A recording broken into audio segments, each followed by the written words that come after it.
Antony and Octavius are with their army at Philippi. They're ready for battle and tensions are high.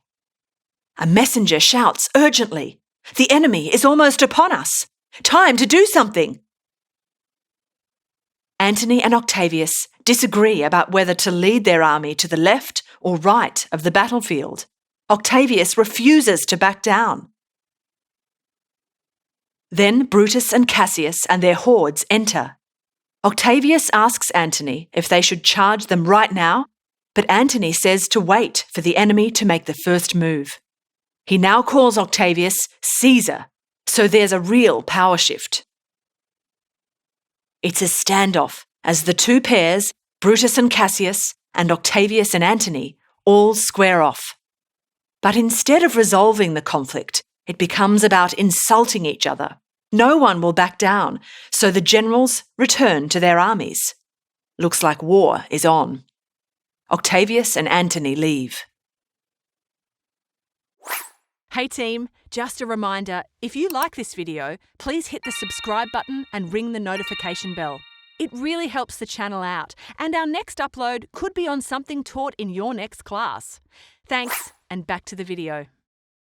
Cassius isn't normally superstitious, but he is a bit nervous after seeing that two eagles who have been following the army have disappeared and have been replaced by black ravens, crows, and kites, the sign of bad times.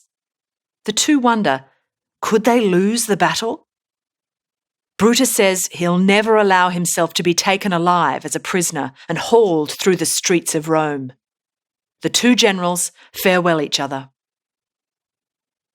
The battle begins. As the armies clash, Brutus senses that Octavius's army is struggling.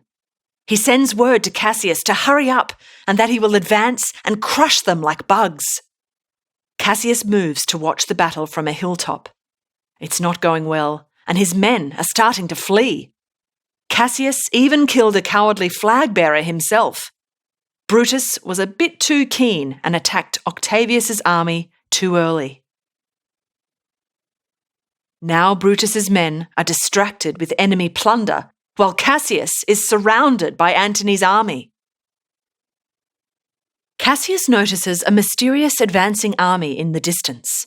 He sends Titinius off to find out who they are. He also sends Pindarus off to a hilltop to watch what happens. Pindarus mistakenly thinks Titinius has been captured and killed. Really gutted, Cassius gets Pindarus to kill him, saying life is no longer worth living. Brutus enters and sees the corpses of his friends. He cries out that Caesar has had his revenge, but resolves to keep fighting. Lucilius pretends to be Brutus and is captured. Antony recognizes who he is and orders his troops to find the real Brutus. Brutus's army has been wiped out, and he is down to his few last men.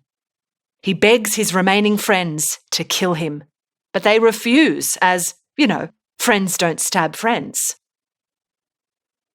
Finally, Brutus gets Strato to hold a sword and he impales himself on it. Antony and his army enter. Seeing Brutus's corpse, Antony says, "This was the noblest Roman of them all," meaning that Brutus was the only one who had the purest motives. Octavius calls for Brutus's body to be placed in a tent and for the fighting to end. The victors leave to celebrate their glorious triumph.